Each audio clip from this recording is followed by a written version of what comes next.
note packet. We are doing, this is our last lesson for the year, honestly. This one lesson, however, is divided into 2 days. So I have one more like lecture to do with you tomorrow. Right now you're taking a look at infinite series. Infinite series, you might recall, are series that don't have a last term. What's up, Tyler? Yeah, like Tuesday. Yeah, I think. So far. Yeah, I'll have to think about that, though. I know I'm not a fan of that either, but I also have to squeeze in review for your final exam. I'll think about it. I know that you don't want to have to think too hard over your holiday. I understand. So, yeah, we have an infinite series, and honestly, this is the weirdest thing, but we can actually...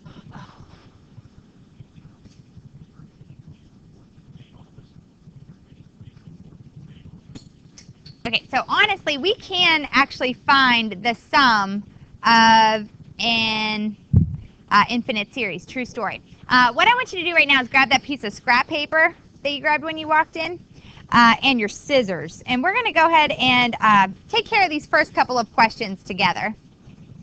The area of that first piece, when you fold your square in half, the area of that first piece is a half. Okay, now what we're going to go ahead and do is we're going to take the other piece that you didn't write the 1/2 on, and you in step 2 are going to fold the leftover piece in half. So you're folding it in half, and you're going to tear it or cut it. I'm able to tear mine pretty easily. And you are asked to place this piece next to the piece from step 1. We are then asked to calculate the combined area of these two pieces. Well, before we figure out the combined area, we should probably figure out, well, how big is this area that I just ripped? How big is this piece? 1/4, very good. So what you're going to go ahead and do, so yeah, it is. The combined area of 1/2 and 1/4 is 3/4. So you'll see that A1 in the sequence we're developing was a half. A2 is now 3/4. So what we're going to do is we're going to keep repeating this until the leftover pieces are too small to tear. Okay? You're going to keep going and going and going. What you need to make for me is a sequence of all of these combined areas. So for instance, we found the area of the first piece was a half. When we first put the first 2 pieces together, we took a half plus a 1/4 and we got 3/4. We're going to do it one more time together. So you're going to take your leftover piece, you're going to fold it in half. Just to make sure everybody gets it, we're going to do it one more time together. So your leftover piece, you're folding that in half and you're tearing it. And now I got to ask you, what is the area of this piece that I'm holding up? Nicole, do you know? 1/8, very good. So you take your 1/8, we're taking 3/4 plus 1/8, or 6/8 plus 1/8. That ends up being 7/8 for my third area. Your mission is to make a sequence with as many areas as you can, okay? So I'm going to go ahead and give you a couple minutes to do that. I'm going to do some housekeeping, and then we will finish up the activity together in a couple minutes. Okay, so do you know Ethan? A little shout out to Ethan from last year. I think I had him in class last year. He ripped his into 524,288. So he said. Probably no longer. That class got super into it. They had like an atom splitter that they were like working with when they, yeah, they were, was it nuclear fission that they were using, the process, I think. But yeah, so you can get like insane if you want to, sitting there right now. But in general, this is my hope, like what your desk is starting to look like a little bit. You're kind of piecing fractions together, noticing that your denominator is just, you know, powers of 2. So 2 to the first, 2 to the second, 2 to the third, 2 to the fourth. I have 2 to the fifth. Right now, let's just go ahead and maybe let's start to get a sequence together as a class. So we are still working on question number 4. We had a half plus 3/4 plus 7/8. What's the next term in our sequence of areas? 15/16. Does anybody get bigger than that? Gracie. Yep. Anybody get bigger than that number? Margot. Yes. And at this point, you could probably notice like a pattern for your numerator too. It's always one less than your denominator. Anybody get bigger than that? Ooh, Grace, go ahead. Yep. Alex, you said you were getting pretty big over there, right? Like with your numbers? No? No? Okay, so I think at this point, it's probably safe to say, you know, you can probably see it at this point. It says, what limit does this sequence appear to have? What number is this sequence getting close to? Like if you got a 127 out of 128 on a test, you got pretty close to what? 100%. Yeah, so our limit for this sequence is getting really, really close to 1. Does everybody see that? Our limit is getting really, really close to 1. Okay, let's go ahead and answer the next couple questions together. For number 6, it says, suppose you can continue having the paper forever. Write a series that represents the combined area of the pieces that are being put aside. So for instance, the first term in this series, the first thing we added, there wasn't really any adding at all. It was just a half. Do you remember that when I just laid that 1/2 down on the document camera? And then when we write a series, our terms are separated by plus signs, so you write plus. And then what was the next term in this series? What did we add to a half? Margot. 1/4. Very good. And then what did we add to the 1/2 and the 1/4? 1/8. Good, Nicole. And then what did we add?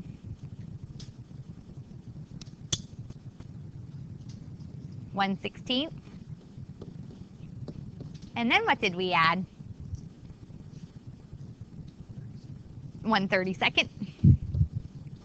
And we kept going, right? Okay. So part B. The question asks us, is your series infinite or finite? Does this thing go on forever or does it stop? If it stops, it's finite. If it goes on forever, it's infinite. So is this infinite or finite?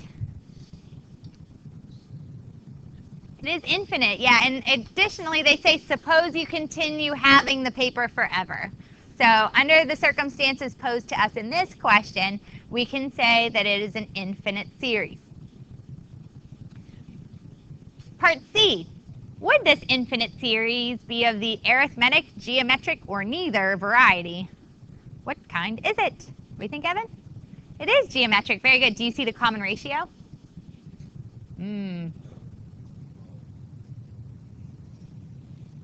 It's not 2. So 1/4 divided by a half, 1/8 divided by a fourth, 1/16 divided by 8. We would get 8/16, 4/8, 2/4, which is,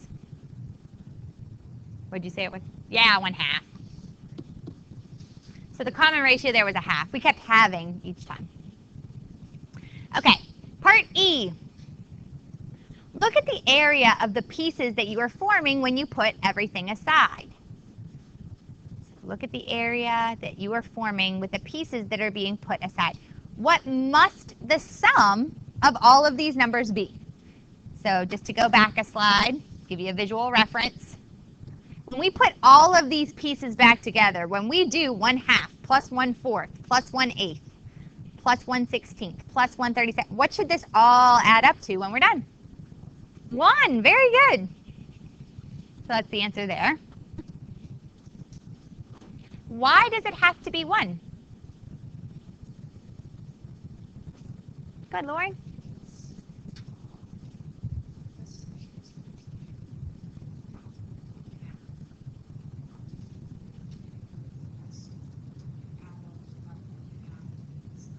That's true. That's a different way of looking at it, but that's true. What did we start with at the very beginning of the activity? How many pieces of paper? When I held up that square at the beginning of the activity, I said the area of this is 1. And the reason besides yours, which is fine. The real reason, another reason, is just that we started with an area of 1. So if we put all the pieces of that area back together, it needs to be 1. So the reason is just because we started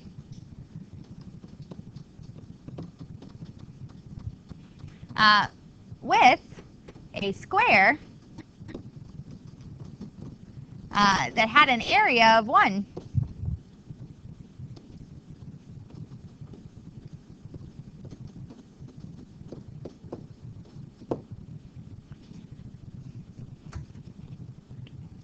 Last question.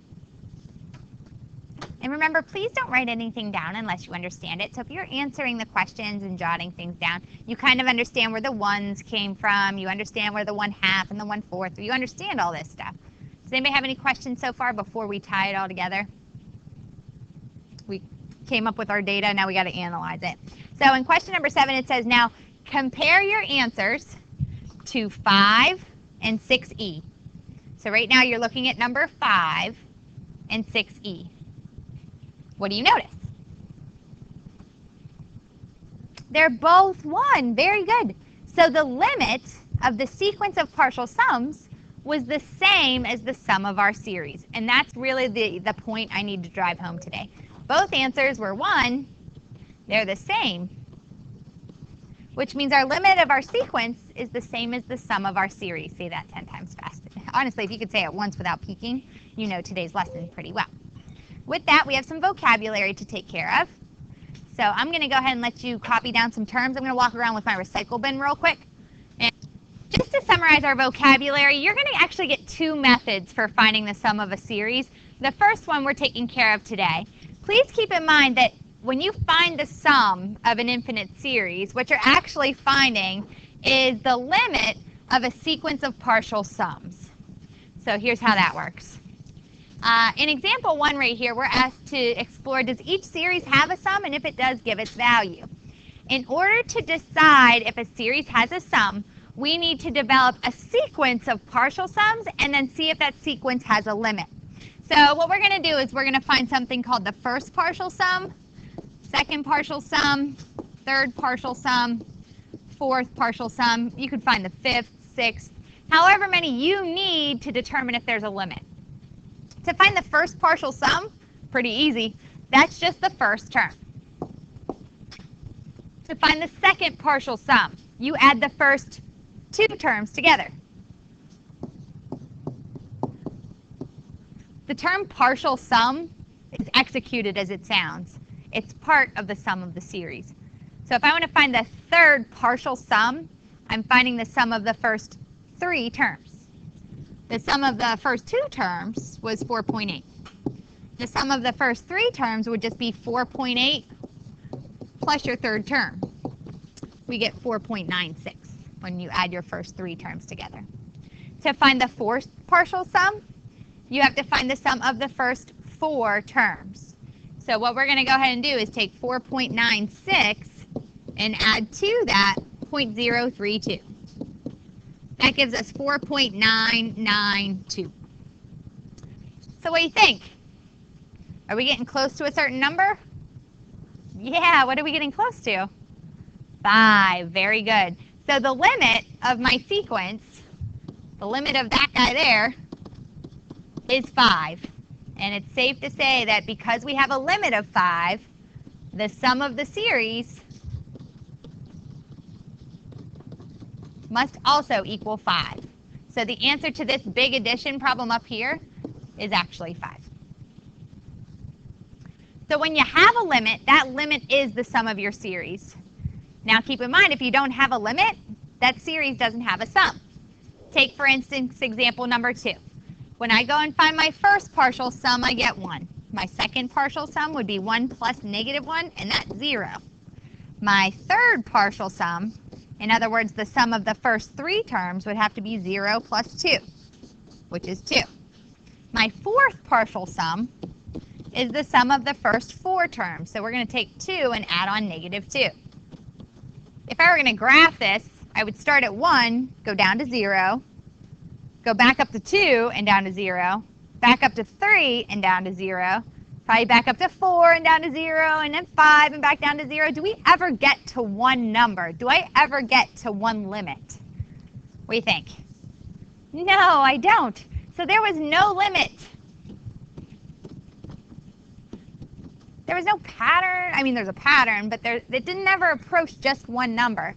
Because there is no limit, that implies that there is no sum. So those are what your homework problems are going to look like tonight. If you have problems deciding if there's a limit or not, it does say to graph your sequence of partial sums, and it's just how you would graph any other sequence, kind of like you did on your review packet that you handed in on Monday. So you want to kind of keep that in mind. Graph paper will come in handy for tonight's homework. Other than that, I just need to collect your scissors.